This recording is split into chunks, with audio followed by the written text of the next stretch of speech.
All right.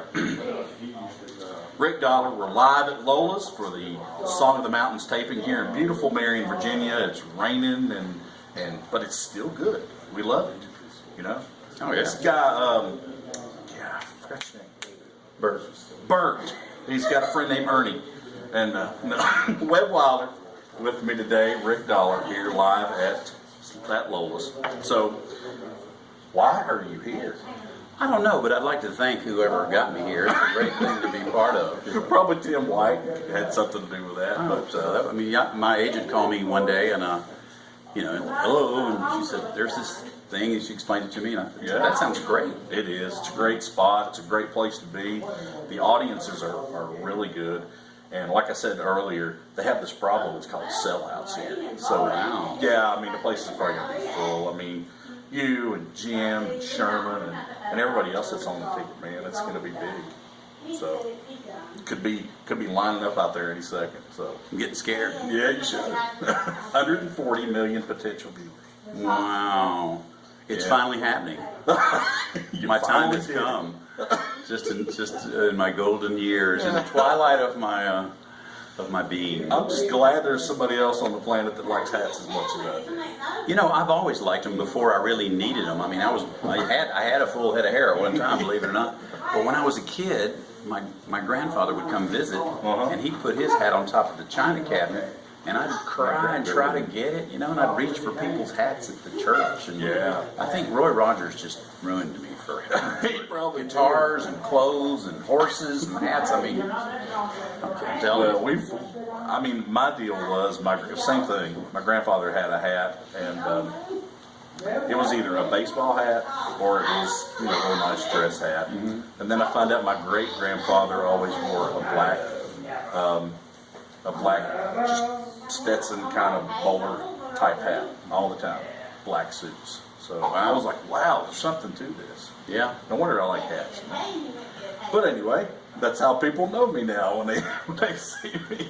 Well, I've actually walked up to people that I've known in the business and had to take the hat off. And they didn't know. No, I know. I have the same thing, which is good and bad, I guess. Yes, it can be. I mean, if you want to go to somewhere and eat dinner with your wife, And I can't quite face bifocals, so I'm already doing this. I mean, I'm always doing that. But if I have them off, people think I'm a hypocrite. But because I always go, work hard, rock hard, eat hard, sleep hard, grow big, wear glasses if you need them. I need them and I wear them, but they have to come off a lot too. Well, man, I tell you what, my doctor did that to me about a year and a half ago, and I was like, no, read that test again. Let's do this all over again.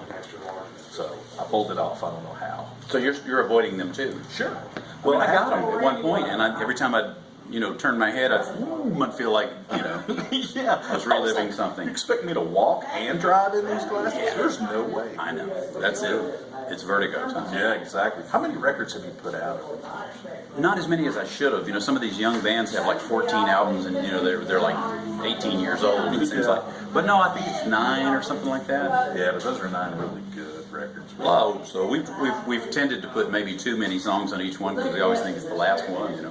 I don't think so. Ain't no guarantees. Yeah, but you probably think you're going to be around a while. I'm going to try. I mean, I think one of the advantages of getting old is it does focus you on, there is a finite amount of time. Yeah, there is an end to this. So I'm working on this what I'm calling, I don't mean it to be such a $5 word, but it's an archival release.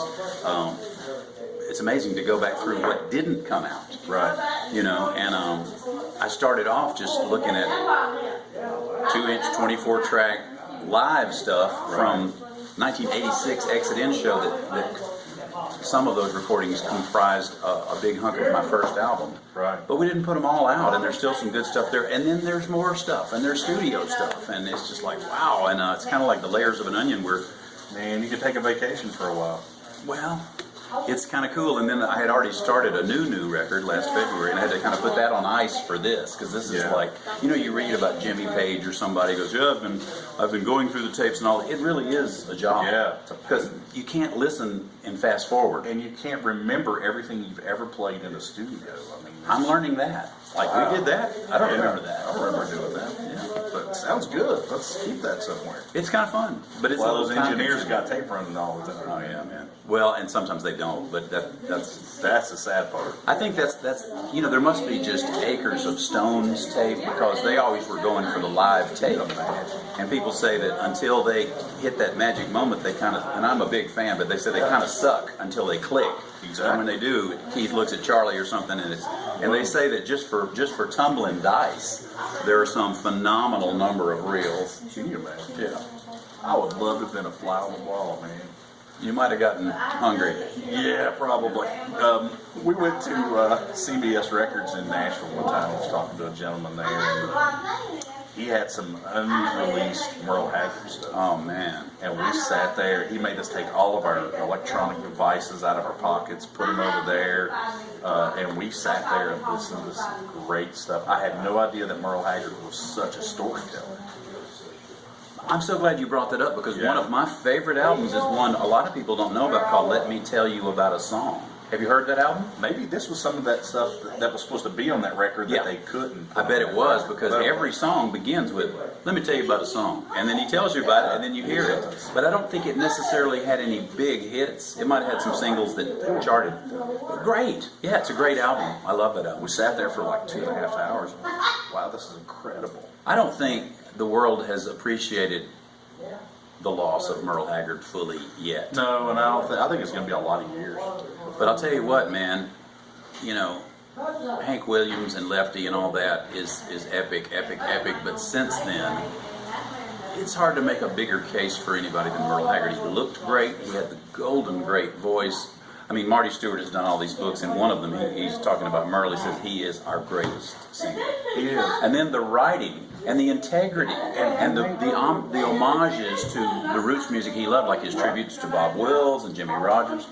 I mean, you can't reproduce that. And the success. And it's just When somebody good has a lot of success, it's good for music because that's the only way it really makes an impact, is if somebody has hits with it. It's like Tom Petty kind of saved rock and roll because he did, all these sort of decades, who was keeping that 60s combo corduroy image Yeah, it was alive? going crazy at one point. But And he then had boom, hits. Here he comes. Yeah, and he was a Lone Ranger doing it, really, in the 80s and 90s. I don't know how much that album sold that he did in the 80s. That I can't even remember the name of it, but it was phenomenal. And they're still playing that stuff. You're talking about Merle or Tom? Tom Petty. Well, yeah, for sure. I mean, I just couldn't believe what was going on.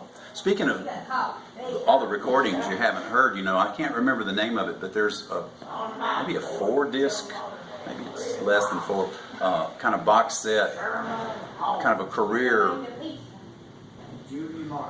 overview of Tom Petty and the Heartbreakers, and it's all live. And it goes way back, and I think they recorded so much stuff at such a high level of fidelity that they could cherry pick the cosmic live version of just about any song and more that you ever wanted to hear. That's really worth getting. It's Good great. Lord, yeah, I think I got to look for that now. I got back into vinyl, man. I'm like collecting things now, things I didn't know existed. I've been toting around the same 500 vinyl records since college, and sadly I don't listen to them that much. I listen to CDs in the car. Yeah. So I've gotten real snobby about CD mastering because people tend to overdo it. They do. Brick wall, And I don't think that's that's a shame because you can really distort and change something that was meant to be a totally different way. Well, the Stones, sadly, the ABKCO era is real good, a little bright. The Beatles remastered CDs sound fantastic. Yeah, they do. But the post-ABKCO Stone stuff is loud and bright and brick-walled and wide. Yeah. And then these are classic albums. Sticky Fingers, Exile, It's just a shame. Dave Edmunds said years ago, he said, "I'm just a fan who crossed over." And Exactly. that's my story, except I didn't cross over, I just got hung on the fence. Yeah, but you're doing pretty good hanging on the fence there. Still here. I'm taking my vengeance out on the world, So who made this hat that you have? I'm admiring this thing. Wonderful guy and a wonderful hatter who does it for all the right reasons, named Mike Moore. Mike Moore. And he's in a very out-of-the-way, charming little town in western Tennessee, just this side of Memphis, called Covington, Ah, okay. near the town square, and he calls his company Buckaroo Hatters. Amazing. Buckaroo Hatters. You need to check this guy out because this hat has its own case, and I thought he was, toting around a nuclear warhead or something, but he was being very careful with it. Now, Ranger Doug has some nice hats. Yeah, that's true. That is so true. His are made way out I didn't think west. we'd go that far, but we did. Man, I'm a geek for all that stuff. I'm with You haven't seen my boots somewhere tonight. Oh my goodness, here we go. So you need to get your tickets right now and get out here and check out his boots. So No extra charge. yeah, won't be a nickel. All right, man. And Jim has been known to display some sartorial excellence. No. I saw the shirt, man. I saw the shirt.